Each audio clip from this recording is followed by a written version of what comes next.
My neighbor's son stayed with me while his parents worked. What he whispered that day left me frozen. It started on a quiet weekday morning, one of those mornings where nothing feels special, nothing feels different, and you assume the day will pass just like any other. I remember opening my curtains, letting in the soft sunlight, and telling myself it would be a simple, peaceful day. But fate doesn't warn you when it's about to shift something inside you. My neighbor had called me the night before, asking if her son could stay with me while she and her husband were stuck handling an unexpected situation at work. I didn't mind. I had known him for years.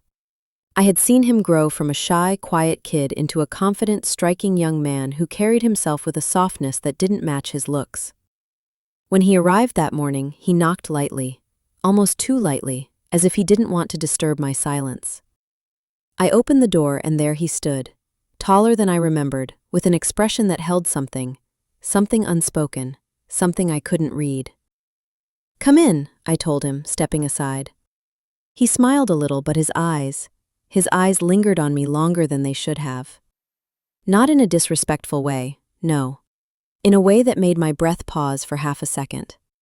There was a warmth to it, a tension, a question he hadn't asked yet. We spent the first hour casually, coffee for me, a drink for him, exchanging small talk about work, life, and everything in between. But the air between us kept shifting, thickening, almost humming with something neither of us was naming. I caught him glancing at me more than once, and every time he looked away quickly, as if he'd been caught doing something forbidden. But it wasn't the glances that unsettled me, it was the feeling behind them. A feeling that told me he didn't look at me the way a neighbor should.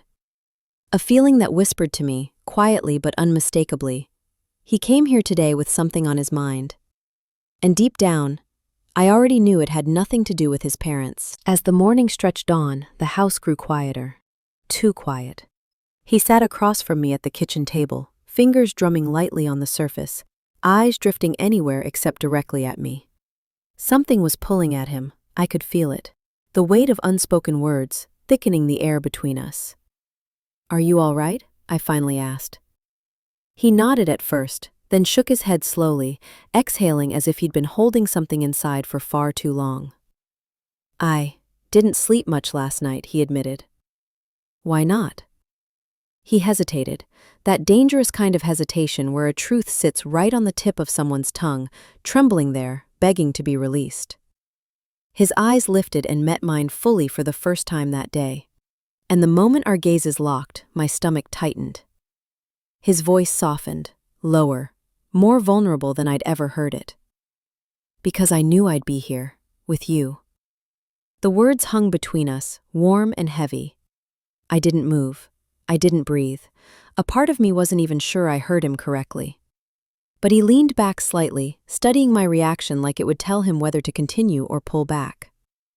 I swallowed, my heartbeat suddenly too loud in my chest. "What do you mean by that?" I asked quietly. His lips curved, not into a smile, but into something deeper, something that hinted at longing he had been hiding for a long time. "I mean," he said slowly, "that being around you does something to me, and I don't know how to stop it." My fingers tightened around my coffee cup. This wasn't boyish, this wasn't playful. This was a man choosing honesty over fear. He looked down at his hands, then back up, eyes shining with a mixture of nerves and desire. "I shouldn't say this," he whispered, "but I felt this way for a while, longer than you probably realize." I felt heat rise inside me, not from embarrassment, not from shock, but from the truth I was finally forced to face. I had felt something too. Something I never allowed myself to acknowledge until he sat there, confessing it with a voice that trembled just enough to break my restraint. He leaned forward, elbows on his knees, expression earnest. "Please don't be upset," he said softly. "I just couldn't keep pretending anymore." And for the first time that morning, I realized I wasn't upset. I was terrified of how much I wanted to hear more. The silence between us shifted. Not empty, charged. He wasn't fidgeting anymore. He wasn't nervous. He was waiting, watching me carefully, as if my next breath would decide everything. I set my cup down slowly. "Why are you telling me this now?" I asked, my voice lower than I expected, almost betraying the warmth rising in my chest. He exhaled, rubbing the back of his neck. "Because I'm tired of hiding it," he said. "Tired of pretending that being around you doesn't affect me." That word, affect, sank into me deeper than it should have. He wasn't being reckless. He wasn't being dramatic. He was being honest in a way most people never are, and something in me responded to that truth. "When did it start?" I asked quietly. He gave a soft, breathy laugh, the kind that comes from remembering a moment that changed everything. "The day you helped me fix my tie," he said. "You stood so close I forgot how to breathe." I felt warmth bloom in my chest, spreading slowly, betraying me. I remembered that day. I remembered how he kept swallowing hard, his pulse visible just beneath his skin, the way he thanked me with a shy smile that lingered longer than it should have. I just never allowed myself to interpret it. "I didn't think you noticed," I said. "How could I not?" he replied, eyes steady, sincere. "You walked away that day and I knew I was in trouble." He leaned back in his chair, his voice deepening.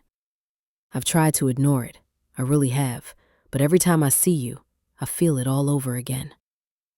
My breath caught. "And what exactly do you feel?" I asked. His eyes flicked to my lips for just a fraction of a second, enough to set the slow burn inside me ablaze. Then he answered, voice low, deliberate. "Drawn to you. More than I should be.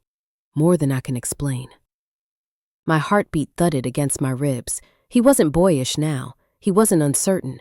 He was a grown man telling me something he'd buried for far too long. And the worst, or maybe the most dangerous part? I didn't want him to stop. He leaned forward, elbows braced on his knees, closing the distance between us without even moving from his seat. "But if this makes you uncomfortable," he whispered, "tell me now. I'll never bring it up again." I looked at him, really looked at him, at the sincerity, at the longing, at the restraint he was fighting so hard to keep, and instead of pulling away, I felt myself leaning in, just a little, just enough for him to see the truth in my eyes. "I'm not uncomfortable," I said softly. His breath caught. The room felt smaller, hotter, charged with the quiet, dangerous anticipation neither of us dared to break. "Then tell me," he murmured. "What are you feeling right now?" And I realized I wasn't ready to lie. I didn't answer him right away, not because I didn't know what I felt, but because, for the first time in a long time, I wanted to savor the moment instead of rushing past it. He waited, still, patient, but visibly holding his breath. I could have pretended.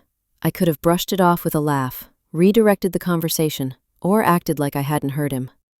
But that would have been a lie, and the silence between us had already grown too honest for that. So instead, I let the truth slip out in a quiet exhale. "I feel seen," I whispered. And I didn't expect that today. His shoulders loosened, relief pouring through him like a wave. He leaned back just slightly, as if he needed the space to process the weight of my words, but his eyes never left mine. "I wasn't sure if I was imagining it," he said softly.